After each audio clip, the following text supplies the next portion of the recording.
কুলতলি থানা তথা বারুইপুর জেলা প্রশাসনের পক্ষ থেকে বিশেষ সতর্কবার্তা।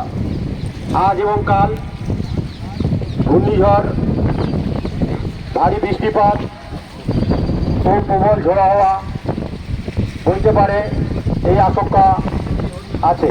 আপনাদেরকে বিশেষভাবে অনুরোধ করা হচ্ছে, যারা মৎস্যজীবী আছেন তারা কেউ নদীতে মাছ ধরতে যাবেন না।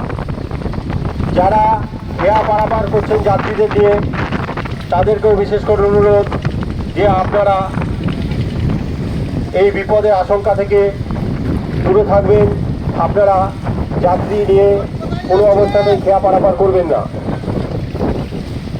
সকলের উদ্দেশ্যে কুলতলি থানার পক্ষ থেকে আমরা আবারও বিশেষভাবে অনুরোধ করছি, কোনো অবস্থাতেই আপনারা নদীতে নামবেন না। যে কোনো মুহূর্তে বিপদের আশঙ্কা হতে পারে। আমাদের প্রশাসনের নির্দেশ আপনারা মেনে চলবেন। কোনো অবস্থাতেই আপনারা নদীতে মাছ ধরতে যাবেন না।